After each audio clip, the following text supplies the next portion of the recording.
शिव महापुराण की विद्धेश्वर संहिता में स्पष्ट किया गया है कि जो कुंवारी अवस्था में चले जाता है, जो अधोगति में चले जाता है,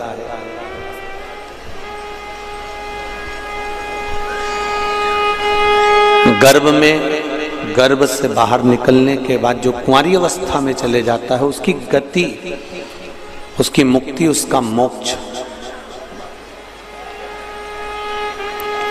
एक शिव महापुराण की कथा कर देती है।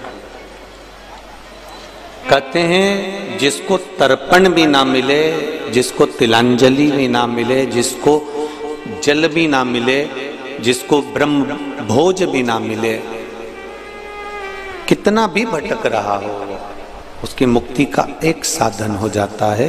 वो है भगवान शिव की अपार आनंद देने वाली शिव महापुराण की कथा, जो सुख प्रदान करती है। रिटर्न बढ़ल रहा है, रिटर्न ना आ रहा।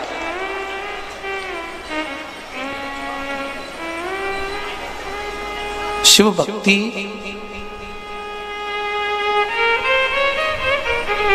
भगवान शंकर का भजन, भगवान शंकर का कीर्तन, भगवान शिव का मंत्र जाप, नाम जाप, ये कहीं ना कहीं हमको फल जरूर देता है।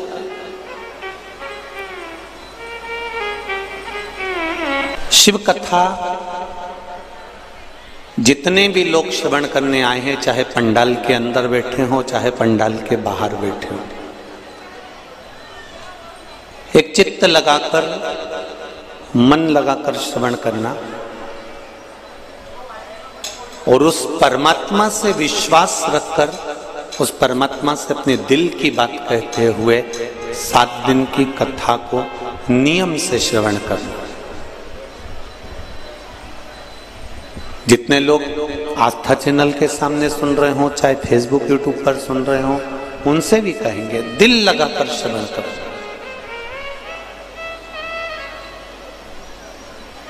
मन और हृदय,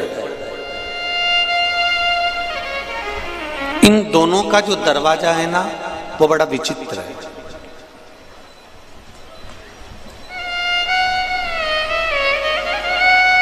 मन का दरवाजा भगवान की ओर नहीं खुलता, मन का दरवाजा संसार की ओर खुलता, और हृदय का दरवाजा संसार की ओर नहीं खुलता, परमात्मा की ओर खुलता है। इन दोनों में एक अंतर पर, मन को आप भगवान में ले जाने का प्रयास करेंगे, मन को आप भक्ति में ले जाने का प्रयास करेंगे, मन को आप सत्संग में ले जाने का प्रयास करेंगे, मन को आप कीर्तन में ले जाने का प्रयास करेंगे, ये मन भटकेगा। थोड़ी देर तक भजन में चले जाएगा, थोड़ी देर कीर्तन में चले जाएगा, थोड़ी देर मंत्र जाप में चले जाएगा, थोड़ी देर स्मरण में चले जाएगा, उसके बाद ये मन भटक कर फिर संसार में चला जाएगा।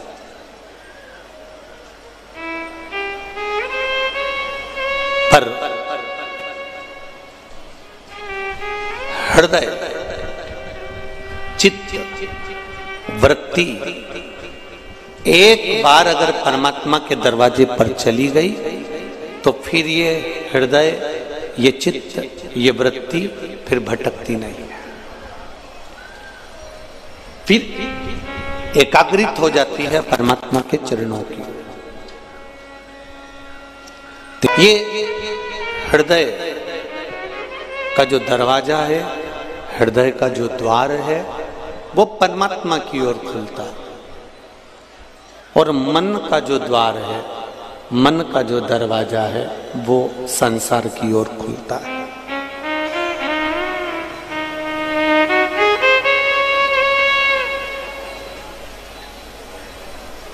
आप ध्यान लगाना जरा इस हृदय को शिव तक ले जाने के।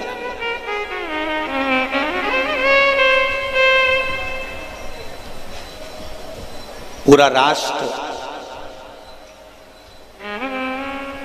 शिव प्रसाद, शिव महापुराण की कथा को सुनने के लिए ललायित है। संपूर्ण राष्ट्र 2 दिन से लगातार लोगों के मैसेज आ रहे हैं कि शिव प्रसाद कथा की बड़ी उत्सुकता है कि शंकर जी के प्रसाद की महत्वता को हम जानेंगे।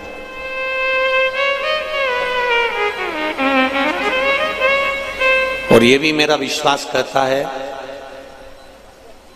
प्रसाद खाने के बाद आनंद जरूर आता है, चाहे नाथद्वारे का प्रसाद खा लो, चाहे सांवरिया सेठ का खा लो, चाहे तिरुपति का खा लो।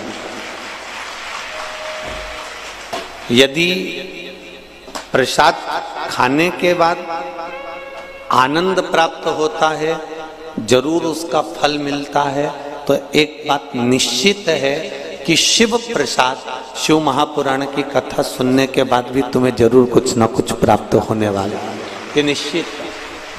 बस उसको आप दिल से, हृदय से, चित्त से, मन से उसको रमाओ।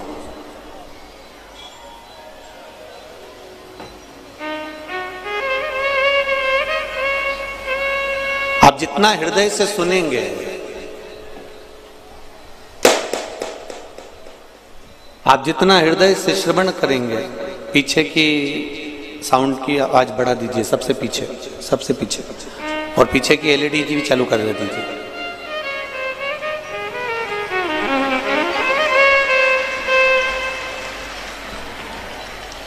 आप जितना चित्त को, हृदय को, मन लगाकर, इस चित्त को लगाकर जितना श्रवण करेंगे उतना सुख का अनुभव होगा। महाराज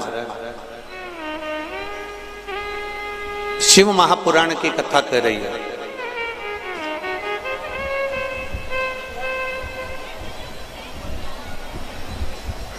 नींद आ रही है और बच्चे सोने नहीं दे आपको, तो आप बच्चे को डांट सकते हो। ये आपको पहले भी एक बार प्रसंग में कहा था। नींद आ रही है और भरचक आ रही है और बच्चे सोने नहीं देंगे आपको, तो आप बच्चे को डांट सकते हो। पर नींद आ रही है और मक्खी कान में भिन कर रही है, या मक्खी तुम्हारे सामने आकर घूम रही है, तुम्हें सोने नहीं दे रही है, तो क्या तुम मक्खी को डांट सकते हो? अरे बोलो तो जरा बड़ोदरा वाले, डांटोगे? नहीं। फिर क्या करोगे? बच्चे सोने नहीं देंगे तो बच्चों को डांटा जा सकता है, पर मक्खी सोने नहीं देगी तो मक्खी को डांटा नहीं जा सकता। एक काम कर सकते हो कि चद्दर ओढ़ लोगे, रजाई ओढ़ लोगे, या फिर मच्छरदानी लगाकर मुंह को ढककर सो जाओ। इसको समझदारी कहते हैं, इसको विद्वत्ता कहते हैं। अब जरा ध्यान दीजिएगा कि मक्खी को ना हम डांट रहे हैं, मक्खी को ना हम भगा रहे हैं।